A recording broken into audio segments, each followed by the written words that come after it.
Bueno, retomando, vamos a seguir con las trombocitopatías, que ya dijimos que eran pacientes que tienen manifestaciones hemorrágicas, pero acá estos pacientes cursan con un número normal de plaquetas en sangre periférica, lo que tienen es una alteración a nivel de las diferentes funciones plaquetarias. También pueden ser congénitas y pueden ser adquiridas. Vamos a empezar a ver las congénitas, en donde podemos tener alteraciones a nivel de la adhesión, podemos tener alteraciones a nivel de la agregación, podemos tener alteraciones a nivel de la secreción plaquetaria, también en la activación de las plaquetas y en la actividad procoagulante que tienen las plaquetas. Nosotros vamos a ver las primeras tres, alteraciones en la adhesión, en la agregación y en la secreción, que son las patologías que podemos observar con mayor incidencia en la clínica. Vamos a empezar viendo el síndrome de Bernard-Sorier. Este síndrome es autosómico recesivo, su herencia, y lo que tenemos acá es una alteración en los genes que codifican para las glicoproteínas 1, alfa y beta, y también para la glicoproteína 9. Entonces, en estos pacientes lo que vamos a tener es una ausencia o deficiencia del complejo glicoproteína 1B9,5, que es el que participa en la adhesión de las plaquetas al subendotelio. Entonces, estos pacientes lo que van a tener afectada es su función de adhesión al estar disminuida estas glicoproteínas. Cursan también con trombocitopenia, es una de las pocas patologías que tenemos alterada la función y también tenemos disminuida el número de plaquetas. Y además se pueden observar macroplaquetas y plaquetas gigantes. Acá, en esta foto, vemos 3 macroplaquetas y una plaqueta gigante, que bueno, acá también tenemos que tener cuidado, observando bien el frotis, y cuando hacemos el recuento, que estas plaquetas gigantes, el autoanalizador no las haya contado como glóbulos rojos para dar un número correcto del recuento de las plaquetas. Como tenemos alterada la función y la función de adhesión, clínicamente el paciente va a manifestar hemorragias mucocutáneas. Podemos tener epistaxis, equimosis, metrorragias, gingivorragias, y acá sí podemos llegar a tener sangrados de la mucosa gastrointestinal, o sea, a nivel un poco más profundo, a nivel orgánico. ¿Qué vamos a observar en estos pacientes? O si nosotros le hacemos el recuento de plaquetas, generalmente nos va a dar disminuido, porque este síndrome cursa con trombocitopenia. Si nosotros hacemos el tiempo de sangría, nos va a dar alargado, porque tenemos disminución de las plaquetas en número y también afectada su función de adhesión. Entonces vamos a tener un tiempo de sangría alargado. Pero acá la diferencia es que cuando hagamos las pruebas de agregación plaquetaria, nos van a dar alteradas. ¿Qué pruebas nos van a dar alteradas? La prueba de la xistocetina.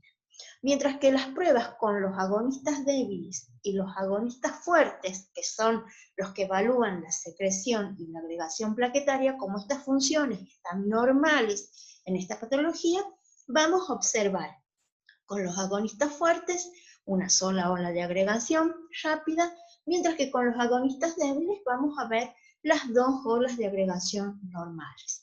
¿Cuál es la que nos va a dar alterada? La prueba con xistocetina, en donde evalúa la adhesión.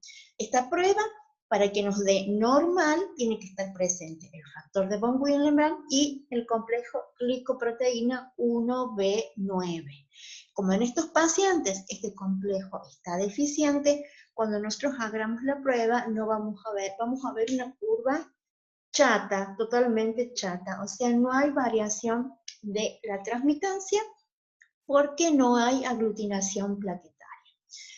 Para diferenciar si es un déficit de la glicoproteína o el factor de von Willebrand, porque necesitamos los dos para que esta prueba nos dé normal, lo que se hace es repetir la prueba y le agregamos factor de von Willebrand. Si esta prueba nos sigue dando chata, entonces ahí podemos evidenciar que el déficit es de la glicoproteína 1B9 y estamos frente a un paciente con un síndrome de Bernard-Sollier. Otra patología es la tromboastemia de Glassman, que esta también tiene herencia autosómica recesiva, y acá lo que tenemos es una ausencia del complejo glicoproteína 2B3A, lo cual acá vamos a tener afectada lo que es la agregación plaquetaria. Entonces acá la adhesión se va a producir, las plaquetas se van a activar, van a secretar los gránulos, pero entre las plaquetas activadas no se van a poder agregar. Entonces también el paciente que va a tener una clínica de hemorragias de tipo mucocutáneas, epistaxis, gingivorragia, metrorragia, sangrado gastrointestinal. O sea, una sintomatología clínica muy semejante al síndrome de Bernard-Sollier. ¿Cómo lo vamos a diferenciar? Con las pruebas de laboratorio. Acá, en esta patología, el recuento de plaquetas es totalmente normal, pero el tiempo de sangría también va a estar alargado debido a que tenemos alteración en la agregación de las plaquetas. Y lo vamos a poder diferenciar a través de las pruebas de agregación plaquetaria. En esta patología, con los agonistas débiles, lo que vamos a ver es que cuando nosotros le agregamos el agonista, no va a haber, o sea, va a haber activación de las plaquetas, pero no se van a poder agregar. Por lo tanto, no vamos a tener ni primera ni segunda ola de agregación. Vamos a ver una curva chata. No se agregan, por lo tanto, no hay variación de la transmitancia. Y con los agonistas fuertes, también vamos a ver que no hay una ola de agregación. La única prueba que nos va a dar normal es la de la cistocetina, porque estamos evaluando la adhesión. Entonces, en la tromboastemia de Glassman, las pruebas de agregación nos dan con ola ausente o muy disminuida. Eso nos está evidenciando que no se puede producir la agregación con los agonistas, tanto débiles como los agonistas fuertes. Y eso es lo que nos va a permitir orientarnos a que no hay agregación plaquetaria. Entonces, lo que vamos a pensar es en la tromboastemia de Glassman con déficit de la glicoproteína 2B3A. Y la última que vamos a ver de estas trombocitopatías congénitas es la denominada enfermedad del pool de depósito, en donde acá nosotros lo que tenemos es una disminución, ya sea en el número o en el contenido de los gránulos densos plaquetarios. Entonces vamos a tener un déficit de ADP, de ATP, de serotonina y calcio. Entonces, ¿qué va a pasar en esta patología?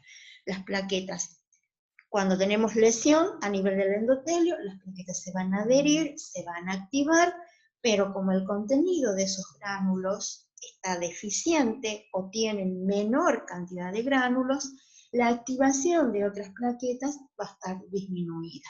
Entonces, no se va a formar correctamente ese tapón plaquetario. ¿Qué van a tener los pacientes? También sangrados o hemorragias a nivel mucocutáneo, epistaxis, petequias, y las heridas sangran mucho más tiempo que en un individuo normal. ¿Qué vamos a ver en las pruebas de laboratorio? El recuento plaquetario va a estar totalmente normal, pero el tiempo de sangría va a estar alargado, porque tenemos una deficiencia en la secreción. Entonces, con las pruebas de agregación plaquetaria, ¿qué vamos a ver? La cistocetina, normal, acá la adhesión plaquetaria está normal, pero ¿qué vamos a ver con los otros agonistas? Con los agonistas débiles vamos a ver que la primera ola de agregación se produce, porque nosotros estamos activando plaquetas con un agonista externo. Las plaquetas se activan, se agregan, se van a empezar a agregar, pero cuando se produzca la secreción, que es cuando vemos la meseta, después de la secreción, como el contenido de los gránulos está disminuido, no se va a producir la segunda ola de agregación. Entonces solamente vamos a ver la primera.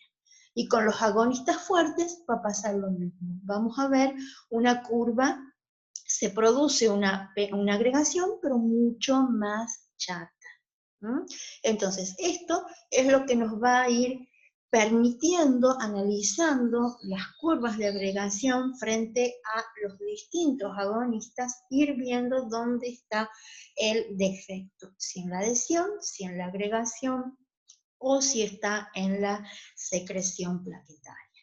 Como para confirmar, también se puede hacer en la actualidad citometría de flujo.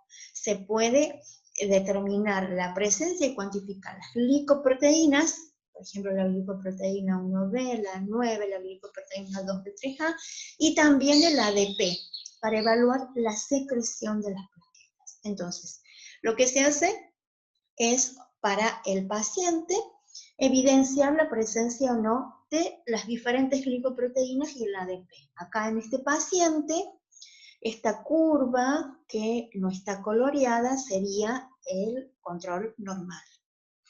Mientras que acá lo que estamos evaluando es la glicoproteína 1B alfa.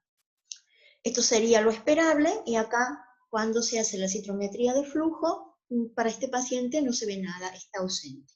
Para la glicoproteína 2B3A en el mismo paciente, esto es lo esperable, el paciente lo tiene un poco corrido, pero está presente. Y la glicoproteína 4 acá también está presente. Entonces, a través de el análisis de las diferentes glicoproteínas, podemos confirmar, en este caso, que este paciente lo que tiene es una deficiencia de la glicoproteína 1B. Entonces, estaríamos frente a un síndrome de Bernard-Solier. De esa forma, confirmamos cuál es la glicoproteína deficiente y cuál es la función plaquetaria que está afectada.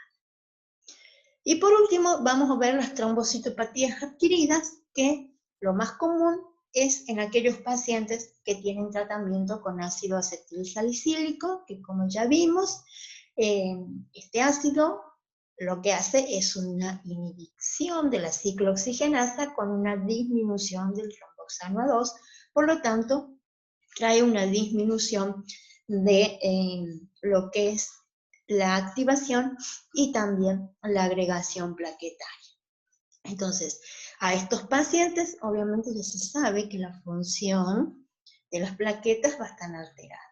El recuento es normal, el tiempo de sangría es esperable que esté más alargado, y que las pruebas de agregación con la xistocetina estén normal, y con los agregantes débiles y fuertes nos den olas un poco más bajas. Entonces, de ese modo, se puede controlar el tratamiento y evidenciar si esa dosis que se le está administrando al paciente con ácido acetilsalicílico está cumpliendo el efecto esperado, que es disminuir la función de las plaquetas, sobre todo en los pacientes que tienen riesgo de generar trombosis.